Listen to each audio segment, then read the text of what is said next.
For those that you are checking in with us right now, we're having a few technical difficulties. We're going to get started in just about 2 minutes. But as you're tuning in, I invite you to just light a candle where you are. Allow yourself to find a place of peace, a place of stillness, a place of quiet. And I'm going to sing you a song just to get us into that place. It's called The Mind of Christ. The mind of Christ, alive this day in me. The eyes of Christ, it's how I choose to see. The heart of Christ that beats inside my chest. The mind of Christ, my highest and my best.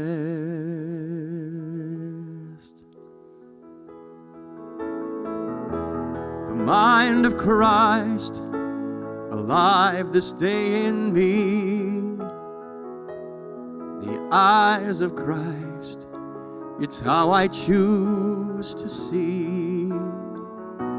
The heart of Christ that beats inside my chest. The mind of Christ, my highest and my best.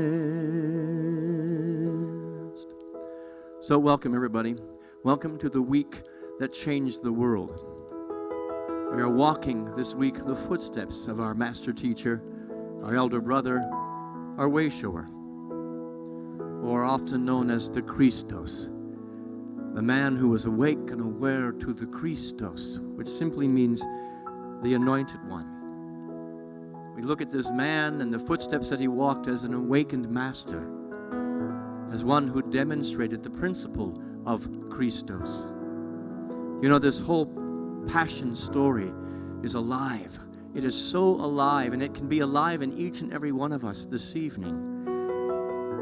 You know, all the elements of a great drama, a great transformational drama and story exist in this week. And so I'm here with Michael Burke, our poet laureate. We're going to share some chanting. We're going to share some poems. We're going to share some silence and stillness. And we're going to share some ideas.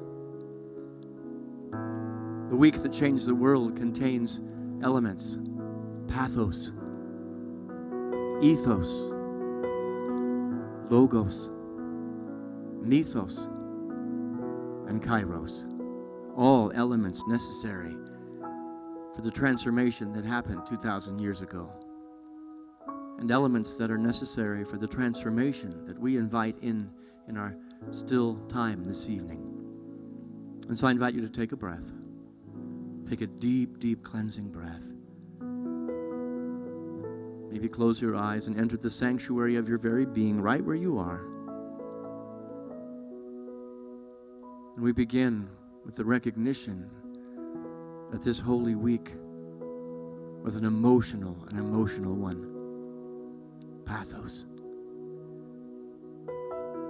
This week contained pain and celebration, individual and collective yearning. It came with great joy, enthusiasm, and it also came with fear, with anger, betrayal, sadness, and empathy, all mixed together in one magnificent story, full of understanding and compassion and faith. Yes, the week that changed the world is a path of pathos. Jesus came into the world to bring a new emotionality. The word pathos has the same root as pathology.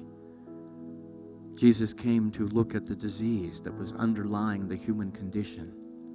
And so we get in touch with whatever emotion that we are feeling right now, with whatever dis-ease might be in our field. And we allow ourselves to walk those footsteps,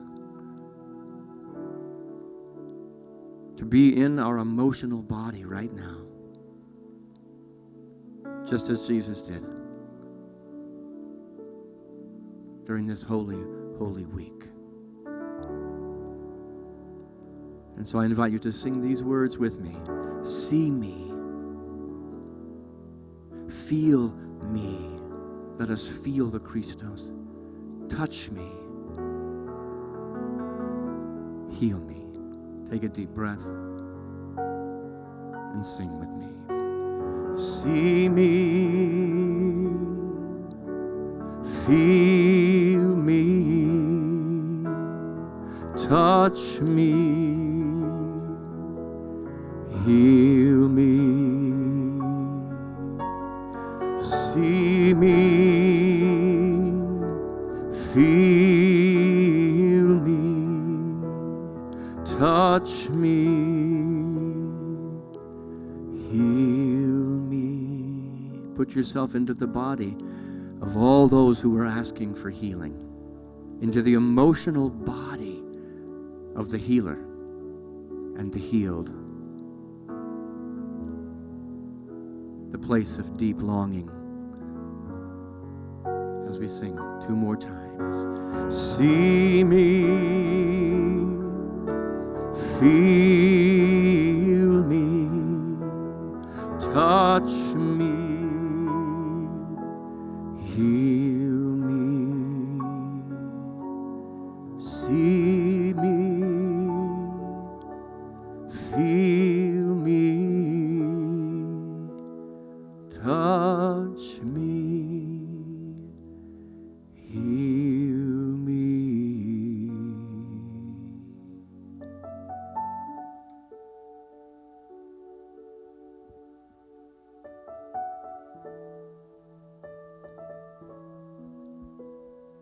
"30 lashes away.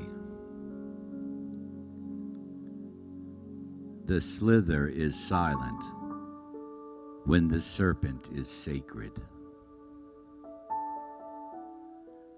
The essence of perception, when altered and accepted, is to bow within the reptile as if you've never self-erected. Are you scared of your own power? Are you in the second or in the hour? Are you here in full avail for the power that shall unveil? Are you one who sees the light? Have you awakened, pure and bright?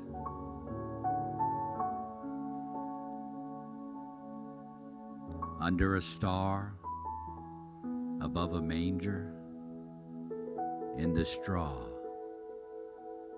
without stranger. Do you know the child of God, the Holy Spirit deep within? Do you know that to be saved,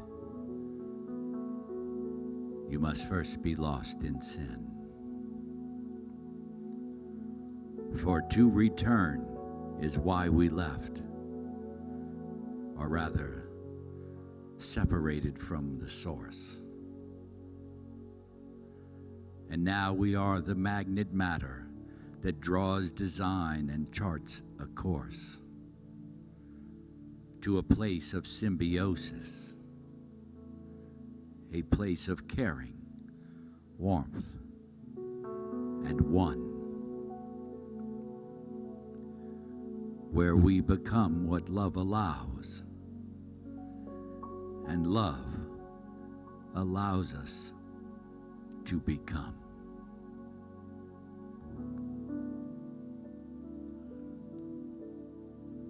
Love, the greatest emotion of all.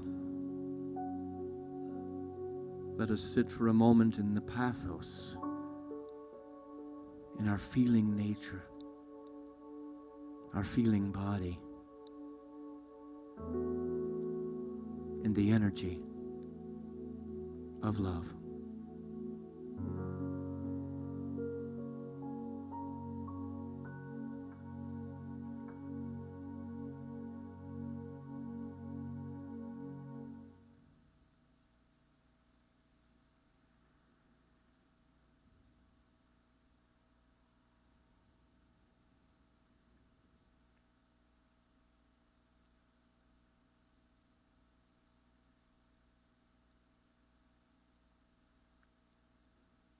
Christos was fully engaged in the emotion of the journey that was before him.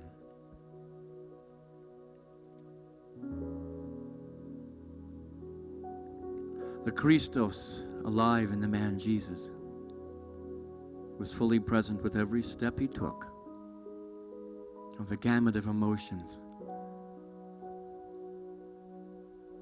those that were within him and those that were around him, and those that he knew he was walking into. But the Christos also was committed and dedicated to not wavering in his journey.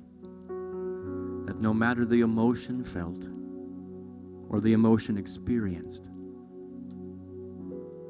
it is the Christos that lives within each and every one of us that does not waver. And so we move our attention to that guiding force that holds us steady and strong in the midst of storms, the ethos, our values, our integrity, our morality, our principles and our standards. Breathe that in right now. What is the ethos of your life?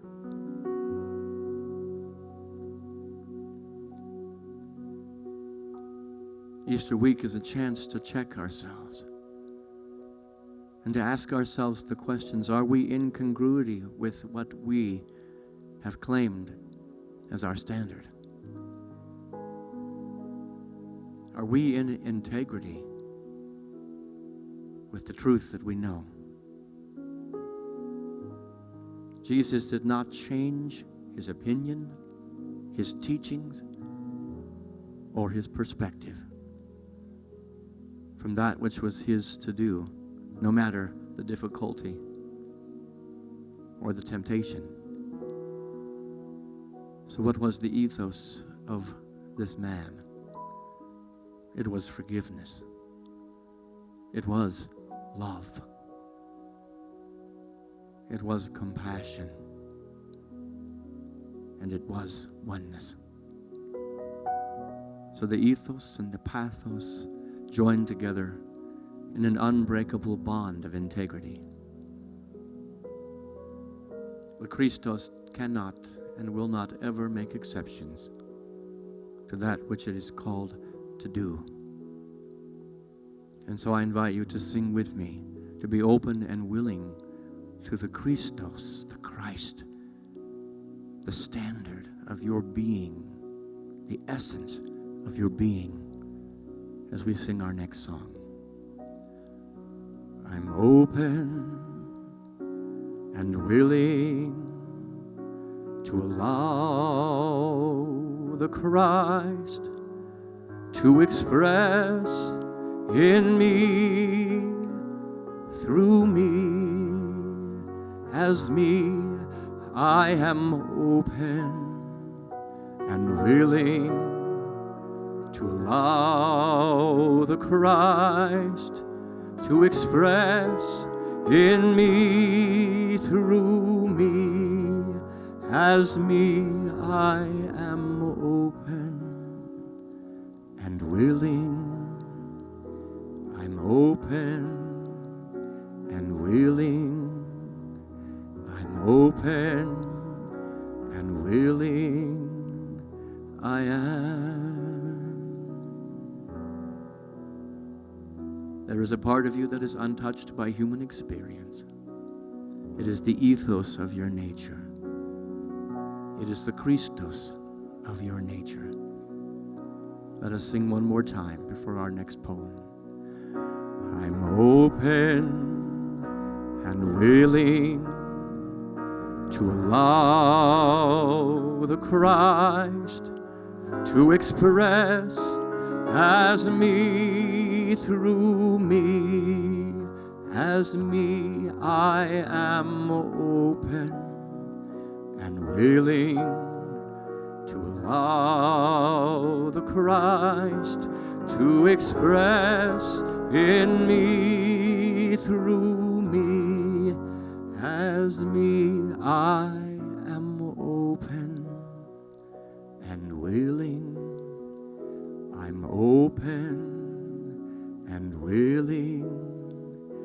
I'm open and willing. I am.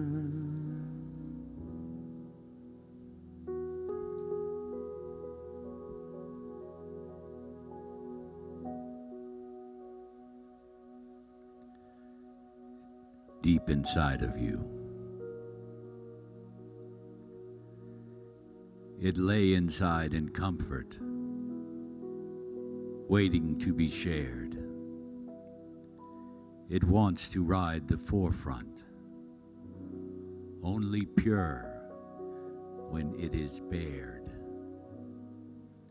to flow inside the movement, spill its grace on every beach,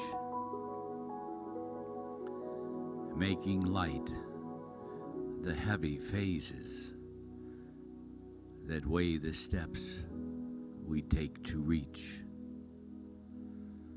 The essence that lay buried in each and everything we do. It sculpts the clay we call ourselves and puts me deep inside of you. For it is ethos that I speak of, and in all it has to be. For to live our lives without it is to never really see the bristles of the brush that paint the sky before the dawn, or the hand that weaves its wonder upon our soul when we are born. We can work and play and drift away to corners far beyond our dreams. We can fly so high with ethos that oftentimes it seems it is this alone that matters. For without it, what could be? It sculpts the clay we call ourselves and puts you deep inside of me. For it is ethos that has made us. So it is ethos we shall give. We will find its strength together, and it will teach us how to live.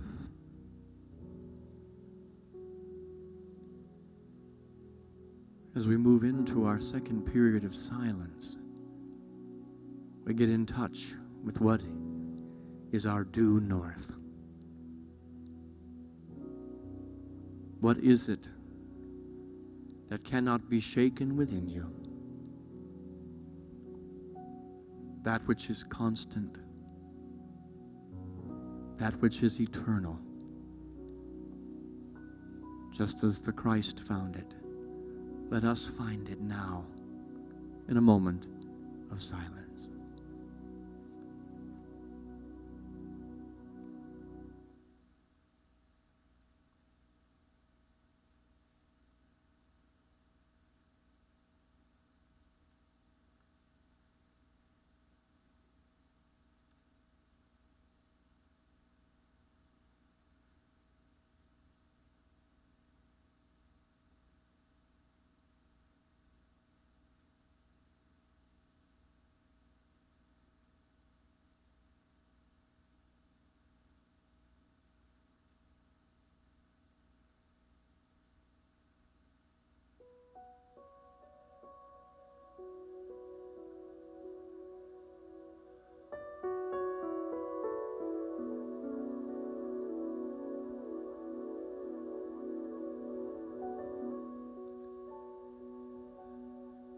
Oftentimes, as we examine the life of this man who changed the world,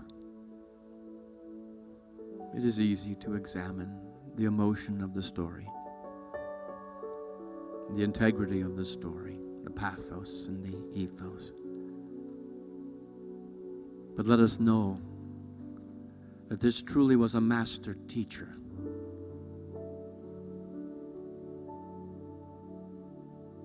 That his mind was as full and rich with the essence of God as his heart, as his spirit. And so we put ourselves into a mental body now, the logos of our very being. Jesus was a master of dissecting and breaking concepts down and bringing new ideas to the forefront through his mind. We know in unity that that space between our ears is the great laboratory for creation, and that the Christos uses our mind, our logos, just as much. Our reasoning faculties that separates justified belief from mere opinion. There was such challenge as Jesus challenged beliefs and separated them from mere opinions. He called out the established government, the established protocols, for that which was out of congruity. From the spiritual perspective, the Logos is our ability to perceive the living substance back of all creation. In Hermetic and Jewish Christian belief and in the Stoics' belief, Logos is the agent through which the human mind apprehends and knows God. It is the portal through which we find the face and touch the hem of the garment of God. We read in scriptures, in the beginning was the Word. A more accurate translation was, in the beginning was the Logos, divine mind, God itself. Jesus showed us how to know God through the mind. So many examples. Prayer and stillness, community and teaching, through parable, through the use of question and language and contemplative thought, through paradox.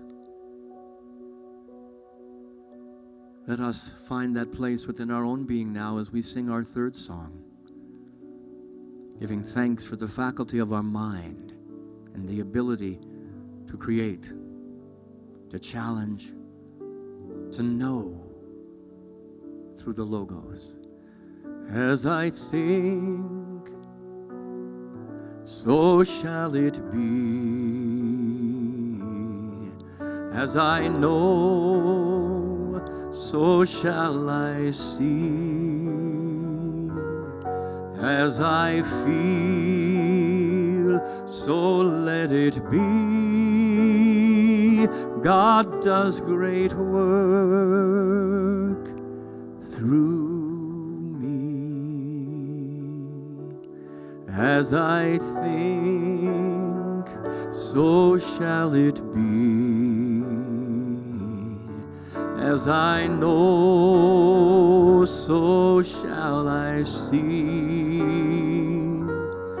As I feel, so let it be.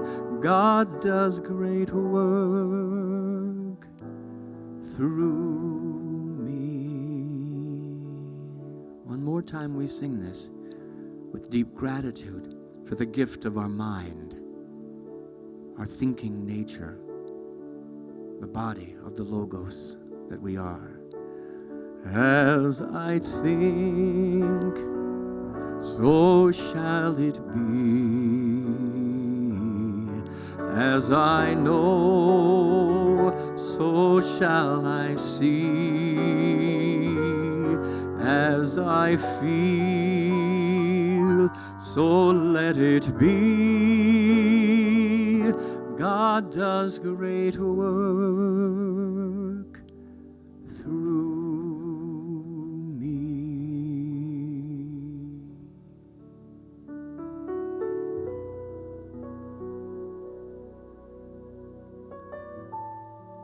the thought of God.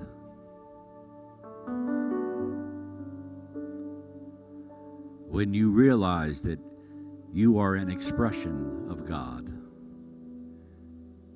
it is easy for you to express that God. Easy's not simple. Simple takes practice. Practice becomes ritual.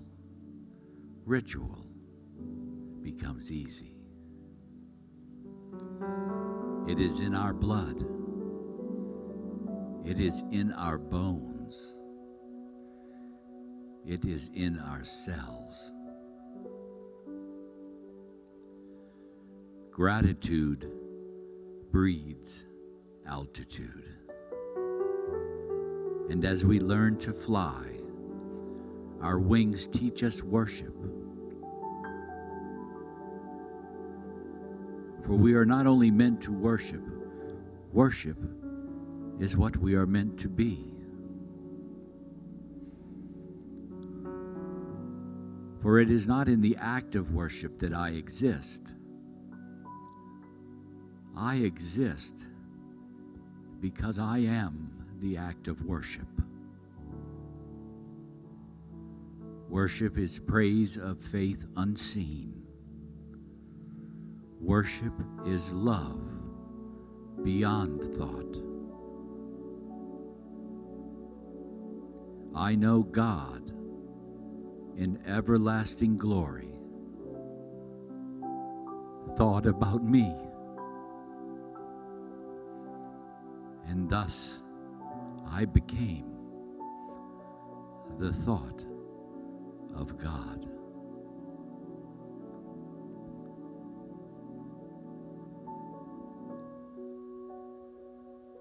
Each one of us is a thought in the mind of God,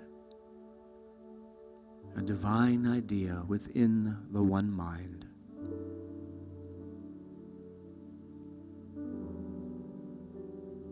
Let our thoughts of God, our thoughts of the Christos,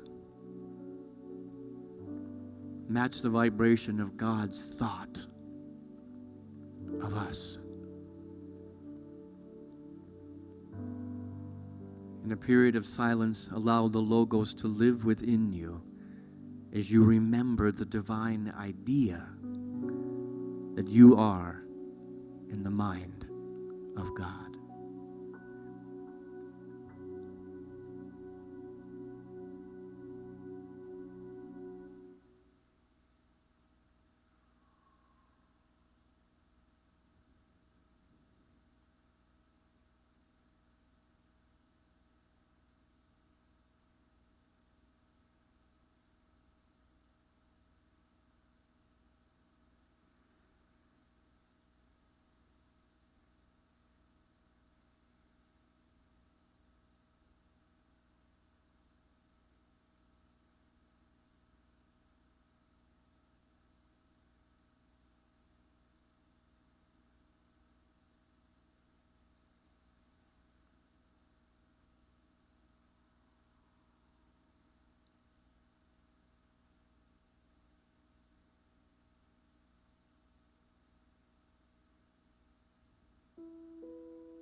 A divine puzzle begins to emerge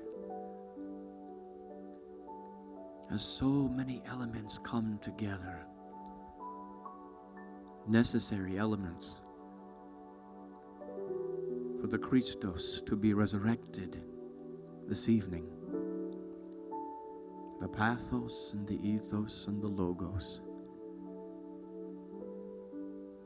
The spiritual body, the emotional body, the mental body, all necessary components, living in a great dance and tapestry of oneness.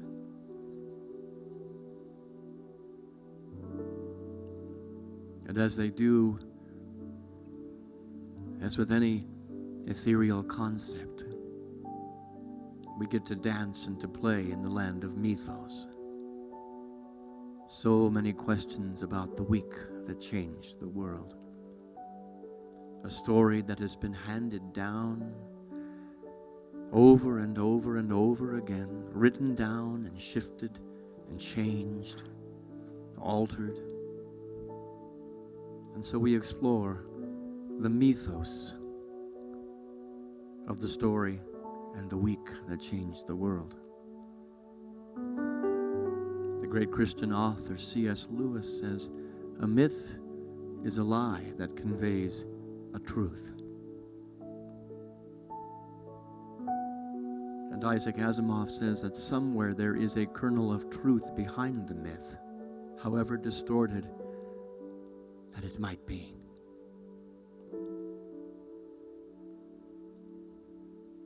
Myth lives in us. Myth lives in the very cells of our own stories, our own lessons, received and learned. You see, it matters far less whether the story that we are hearing is founded in fact, but it matters much more that the story contains a kernel of truth in the center.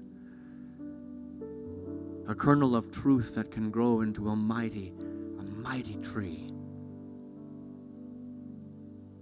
For myth teaches. It causes us to contemplate, to be still and to consider, and to give us ways that perhaps we didn't know existed within us, to walk through our deepest, darkest hours, and to walk through our greatest celebrations. So as we think about this Holy Week, let us look beyond human judgments of fact and fiction, of right and wrong, suspending any and all judgment of the myth that has been handed down, and let the myth just simply live in us this evening. For as doing that, we can find a story of oneness that is as true as any story ever told. It is beyond the veil of this story being exactly told the way that it happened, and gets us to the meat of the good that it holds for us today. Let the mythos live in us. Beyond the veil, there is a field where we are one. I will meet you there. I will meet you there. Let the mythos live in us. Beyond the veil, beyond the veil, there is a field where we are one. I will meet you there. I will meet you there. Beyond the veil, there is a field where we are one. I will meet you there. I will meet you there.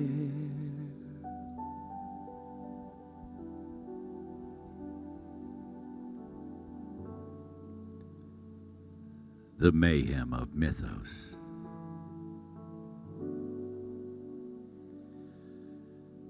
The stories that we tell ourselves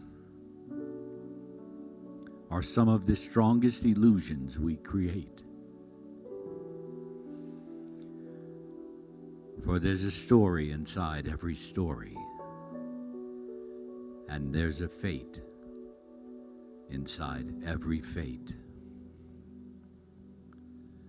There's a way we think it should go. Then there's a way that it seems to come. And never the twain shall meet until we have unified as one. This illusion of separation, this sense that something is happening to us, is but a confirming delay for our wholeness as these persistent illusions move through us. For until we see the illusion no more, only the truth of the moment to be, shall we realize that nothing is happening to us. It's happening for us, eternally. Each character that we play, and every actor we've assigned, play the roles that show us ourselves until we are no longer blind.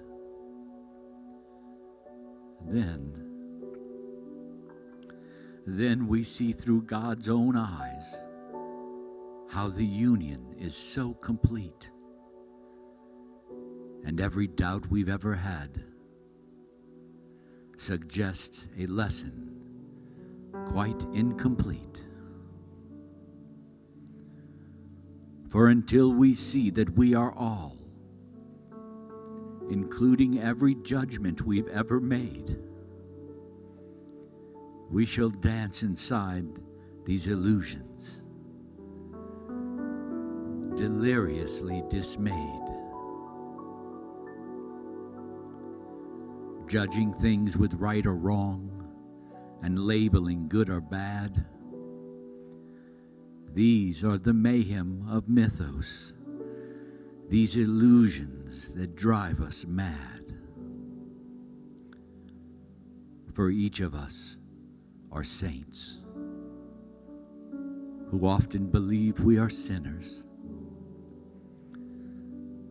And though 1,000 lives we've lived,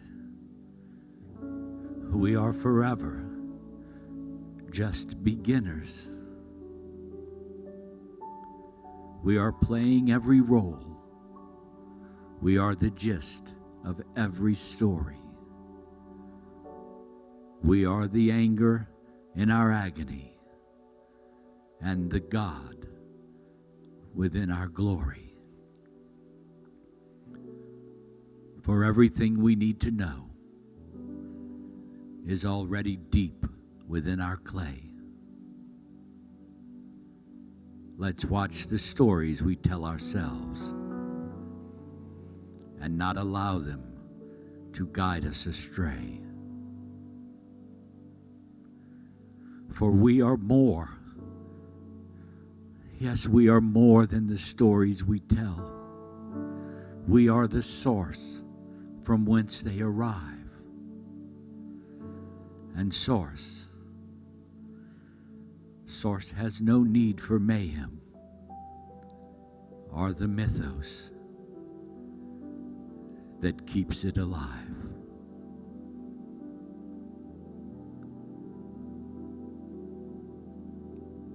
And so as we fall into our next period of silence, be with the story of the Christos changing the world, and be with the story of the Christos of you and how you're changing the world. And then look behind the veil of all of it to what any story you are telling teaches you about yourself. That is what is important. That is the kernel we seek.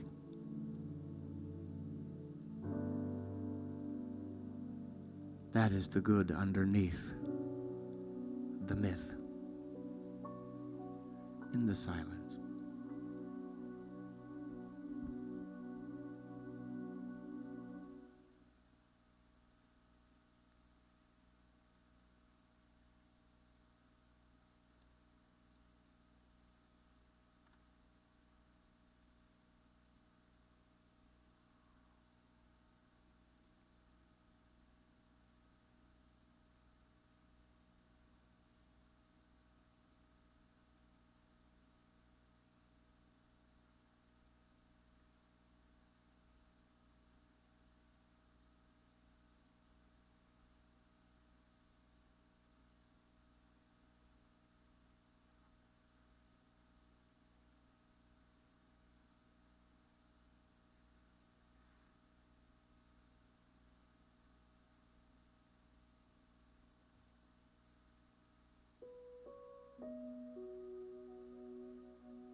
There is only one place where the emotion, the spirit, the thought, and the story exists. Not yesterday or tomorrow. Only now. Kairos. And if the story of the week that changed the world lives only as a distant memory, we have missed the power of the myth.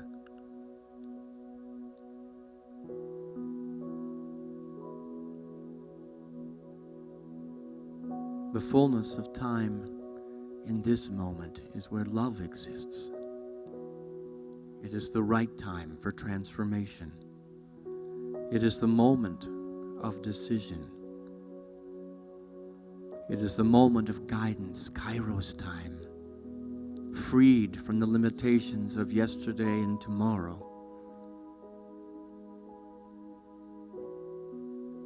I quote from the Message Bible these words, an interpretation, a myth of what Jesus said. Give your entire attention to what God is doing right now. And don't get worked up about what may or may not happen tomorrow.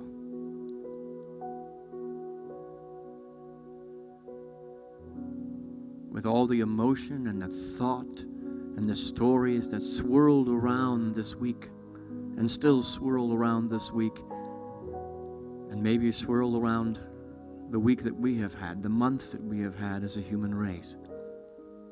Let us live in Kairos time to cherish this now moment, to let this moment live in us, the Kairos.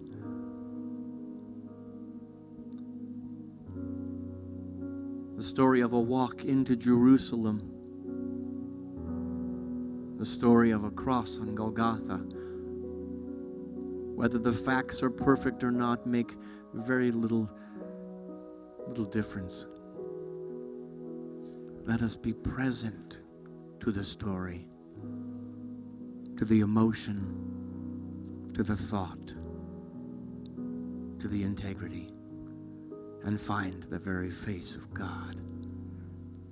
God is here. God is now. God is all. God is the life within my heart. So I see and I feel and I know all is perfect and right in my world. God is here, God is now. God is here, God is now, God is all. God is the life within my heart. So I see and I feel and I know all is perfect and right in my world. God is here. God is now. God is all.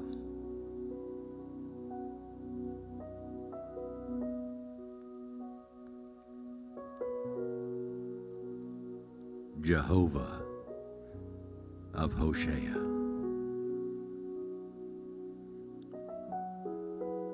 After bathing in the brilliance of night, I welcome the morning of my dawning. I, one of many wonders, am experiencing an explosion into a new consciousness. On a larger level, I am the Spirit flowing through the Spirit that is flowing through me. I am inside of the cells that are inside of me.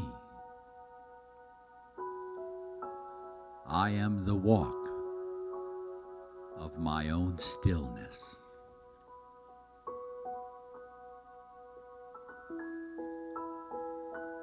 I am not only love, I am the whisper inside of love. The sap that caresses the growth of a tree. The impossible pressure that diamonds coal. The lift of flight. The grace of resurrection.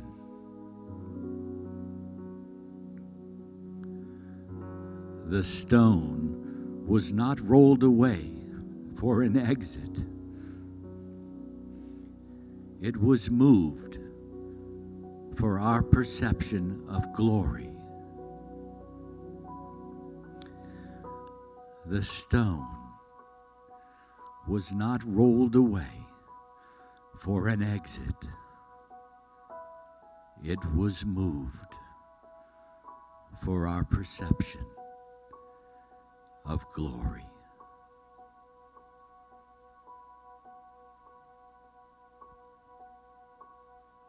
Being fully present to this now moment.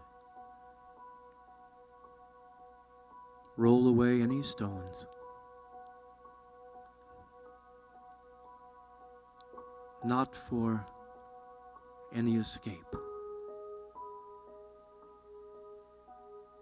but to be fully present to the now moment and the perception of glory in our final period of silence.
So we begin to make our way back into the story that is our life. Back into the story of our collective earthly experience. But bringing back perhaps a pathos, a feeling, an ethos, a spirit, an integrity, a logos, a thought, a mythos, a new story, a new paradigm, a new idea, and bring it into the now moment, that which happened 2,000 years ago, the revelation of a Christos, has life again in us. Let it be our commitment. Let it be our vow and our pledge that no matter where the footsteps of the Christos within us and as us go, we will be in integrity with that which we know to be true. And so it is, and so we let it be. Amen. Amen. Amen.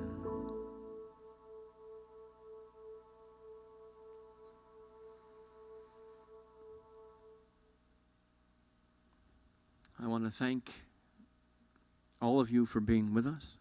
I want to thank Michael for the incredible artistry of word and delivery. I want to thank Wes, who dealt with all of the technical difficulties to get us on tonight. Thank you so much, Wes. And I want to thank each of you for taking these words and these ideas that we have shared this evening and integrating them into the now experience. We are in quarantine still. We're still dealing with a virus. There's a shutdown nationally at the state level and even here at the church. And I invite you to take these words and these ideas and let them live in you. That as this thing progresses and continues, that perhaps we're a little bit more connected and grounded and centered as a result of what we do here on Wednesday evenings. We'll be back again next Wednesday at 7 o'clock. Easter service is this Sunday. We put a lot of work into what you're going to be seeing on Sunday morning at 11:15. I hope you will tune in at that point as well. And right now I'm going to invite you to just say thank you. However you would like to say thank you. But we appreciate those financial contributions as a means of saying thank you, of expressing your gratitude and remaining in the flow. If what we have done here this evening has value to you, I invite you to either make a donation through Facebook or through text to give. And I believe that Wes has put up there on the slide exactly how to do that. It's very, very simple. Or you can mail a check in with your gratitude.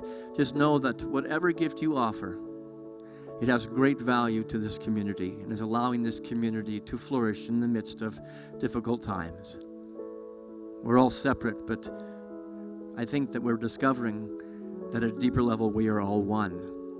When we can't be together, we recognize the truth that we don't need to be together physically. But what a party we're going to throw when we can again. So thank you for your generosity expressed. Thank you for your willingness to show up every week and be a part of these experiences. And thank you for the gift that you are and the Christ that you are. I leave you with this final song. As the stone has been rolled away, not only do you see the magnificent glory of your own being, it gives you the eyes and the ears and the heart to behold the glory, the Christ, the Christos, the worth and value of everyone else around you. I behold the Christ in you. I behold the Christ in you. In your eyes, it's God I see. I can see the light in you. I can see you whole and free. I behold the Christ as you. It is there in all you do. I can see love shining through. I behold the Christ of you. Go forth and be the Christ. I hope you enjoyed the communion video that you got in your mail this morning. There'll be another video tomorrow morning. I look forward to seeing you then. Thank you again for being here. Go in peace. I behold the Christ in you. In your eyes, it's God I see. I can see the light of you. I can see you whole and free. I behold the Christ as you. It is there in all you do. I can see love shining through. I behold the Christ as